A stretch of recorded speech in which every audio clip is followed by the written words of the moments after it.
Chelsea is falling apart, and the summer could change everything.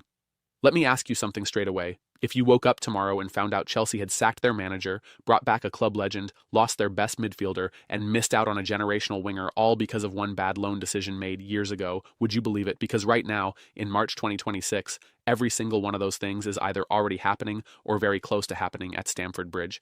This is not a slow news day for Chelsea fans. This is a full-on storm. And if you care about this club, you need to pay attention to every detail, because the decisions that get made between now and the end of this season could shape Chelsea for the next 5 years. So let us sit down and go through everything properly. No confusion, no noise, just the real story of what is happening at one of the biggest clubs in the world right now, where it all went wrong for Liam Rosenior. Not too long ago, Liam Rosenior looked like a smart appointment. When Chelsea brought him in from Strasbourg in January to replace Enzo Maresca, there was some excitement. He was seen as a young, modern coach with fresh ideas and a clear style of play. The board backed him with a contract all the way until 2032, which is a huge show of trust from any club, let alone Chelsea. And to be fair to him, it started okay. He picked up some wins early on and the team looked like they had a bit of direction. But football does not stay kind for long, especially at Chelsea. Then came the collapse. First, there was the Champions League. Chelsea faced Paris Saint-Germain in the last 16, and what happened next was difficult to watch for any Blues supporter. They lost 8-2 across the two legs. 8 goals. That is not just a bad result. That is the kind of result that makes people question whether the team is even close to the level required to compete in Europe. PSG were dominant, their attackers were electric, and Chelsea simply had no answer. Then, as if that was not bad enough, came the 3-0 loss to Everton in the Premier League. Everton are a struggling side. Losing 3-0 to them is the sort of result that changes the mood around a football club very quickly. After that defeat, Chelsea dropped to 6th place in the table. Here is the position Chelsea now find themselves in. They are 6 points behind the top 4 with a limited number of games left. Their fans are unhappy. There is no clear identity in how the team plays, and the board, despite giving Rosenior that long contract, are reportedly watching the situation very closely. So the question every Chelsea fan is asking right now is simple. Is Liam Rosenior the right man to take this club forward? And if not, who comes in? The Frank Lampard conversation nobody expected. This is where things get interesting, and honestly, a little emotional too if you have any love for Chelsea's history. Nicky Butt, the former Manchester United midfielder and someone well respected in football, has come out and suggested that Chelsea should consider bringing Frank Lampard back as their head coach this summer. Yes, that Frank Lampard, the Chelsea legend, one of the greatest players to ever wear the blue shirt, the man who scored more goals than any midfielder in Premier League history for one club. Butt made these comments on a podcast called The Good, the Bad, and the Football, and he put his case forward clearly. He talked about how Lampard has spent this season doing brilliant work at Coventry City in the Championship. At the time of writing, Coventry are 9 points clear at the top of the Championship table. That is not a small lead. That is dominance. Lampard has built something real there. Butt's argument is that the Lampard who managed Chelsea the first time around back in 2019 and 2020 was still learning. He made mistakes like every young manager does. But now, after a difficult spell at Everton and then a genuine rebuild job at Coventry, he is a different coach. More experienced, more rounded, better at dealing with pressure and big personalities in a dressing room. Butt put it like this. He said that Lampard has done a great job at Coventry, that he has more experience now, that he probably made a few mistakes the first time around, and that he would be a totally different manager today. He genuinely believes that if Lampard went back to Chelsea with all the experience he now has, he would do an amazing job. Now here is the key question for Chelsea fans. Do you agree with Nicky Butt? Think about it honestly. Lampard is a club icon. The fans adore him. If Coventry win promotion to the Premier League this season, which looks very likely given that 9-point lead, he will have proven himself as a manager who can build a team, win games consistently, and earn promotion from a tough division. That is a solid track record. But here's the other side of the argument. Chelsea have tried the nostalgia approach before, and it has not always worked out. The club is also known for making big, bold decisions in the summer transfer window. Would they really go back to a manager they already let go? And would Lampard, knowing how brutal the Chelsea job can be, want to put himself through that again?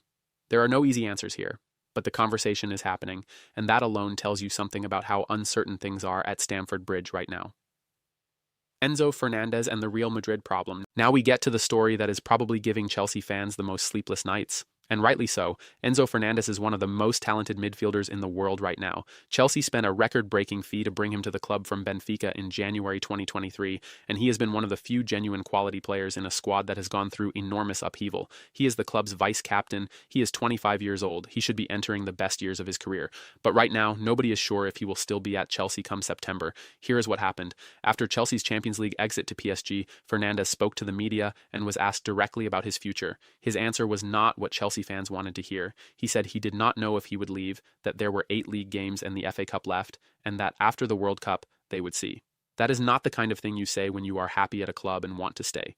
Then, when given another chance to clarify his position, he doubled down. He said that while there are no talks or negotiations with Real Madrid right now, he did not deny that interest exists. He simply said that nothing has started yet in terms of discussions. For a player to say that publicly is significant. It is leaving a door wide open. Transfer expert Fabrizio Romano, who is one of the most reliable voices in European football when it comes to transfer news, picked up on this immediately. Romano pointed out something very telling. He compared how Fernandez speaks about Real Madrid with how Vitinha, the PSG midfielder, spoke when he was linked with a move. Vitinha was flat and direct. He simply said he was not leaving PSG. Full stop. Fernandez is not saying that. He is saying there are no negotiations right now, but he is not saying he is staying. That is a very different message, and anyone who understands how transfer windows work knows exactly what that kind of language usually means. So what does this mean for Chelsea? It means they could lose their best midfielder, their vice-captain, and arguably their most naturally talented player in the summer window. And it would come at a time when the club is already dealing with a manager situation, a fight to get back into the Champions League, and a fan base that is already frustrated. Do you think Chelsea should fight to keep Fernandez even if he wants to leave, or should they take whatever fee Real Madrid would offer and reinvest it? Let us know your thoughts, because this debate is going to run and run over the next few months. The Bradley Barcola story that will haunt Chelsea for years. If the Fernandez situation is the present pain, then the Bradley Barcola story is the past regret that just will not go away.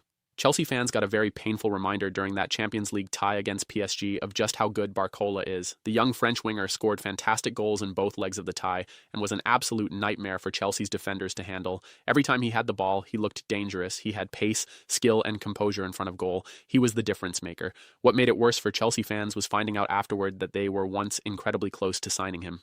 Back in the summer of 2023, Barcola was at Lyon and Chelsea had made a bid to sign him. The deal was moving forward, but here is where it fell apart. Lyon wanted Andre Santos included in the deal on loan as part of the agreement.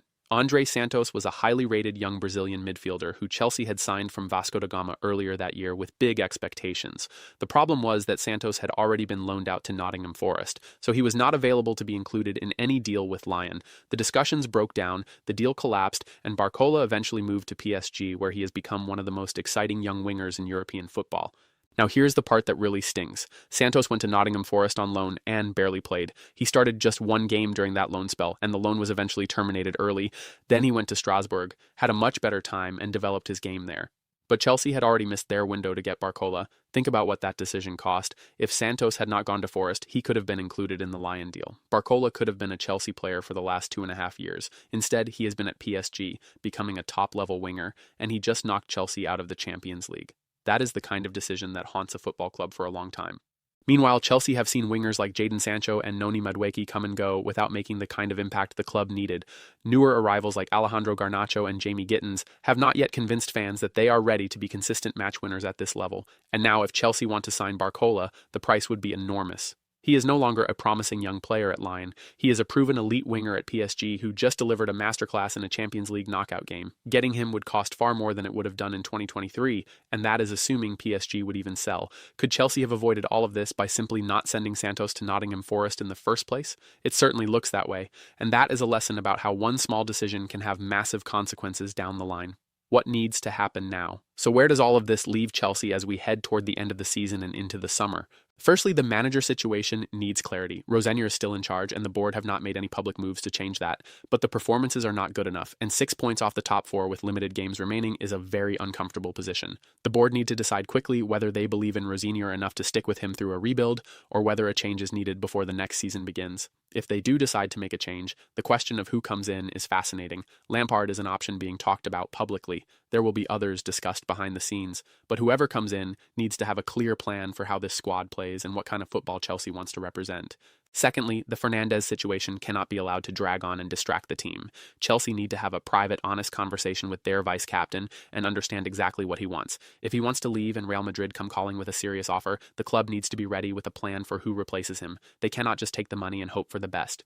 Thirdly, the club needs to be smarter in the transfer market. The Barcola story shows how decisions that seem small at the time can have enormous consequences. Every loan deal, every negotiation, every player included in a package deal needs to be thought through carefully. And finally, whoever is making decisions at Chelsea needs to give this club some stability. The fans are tired. They have watched 5 managers in 4 years. They have seen hundreds of millions of pounds spent without a clear direction. They have watched rivals grow stronger while Chelsea have gone in circles. The supporters of this club deserve better, and they are making their feelings known. The bigger picture for Chelsea fans. Here is something worth saying to every Chelsea supporter reading this. The situation at your club right now is genuinely difficult, but it is not without hope.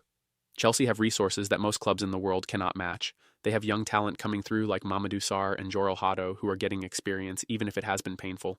They have players in their squad who, under the right manager and with the right system, could be genuinely world-class. The problems are real, but they are not permanent. The club has been in dark moments before and found its way back. The key is making the right decisions at the right time and being honest about what is not working. So let us end with a few questions for you as a Chelsea fan or just as someone who loves football and finds this whole situation fascinating. Do you think Frank Lampard deserves another chance at Stamford Bridge? Would his return excite you or worry you? Is Enzo Fernandez worth fighting to keep even if it costs a fortune and he has made his feelings clear? Or is it time to cash in and rebuild the midfield around younger players? And what do you make of the Barcola story? Is it one of the most costly indirect decisions Chelsea have made in recent memory, or are these things just part of how football works? The answers to those questions will shape how you feel about what comes next at Chelsea. And what comes next is going to be very, very interesting. One thing is certain. This summer at Stamford Bridge is not going to be quiet. It never is. But this time, the decisions made between now and the start of next season feel more important than usual. Get them right, and Chelsea could be back competing at the top.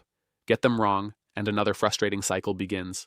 Chelsea fans, the ball is in your court. What do you want to happen? Thanks for reading.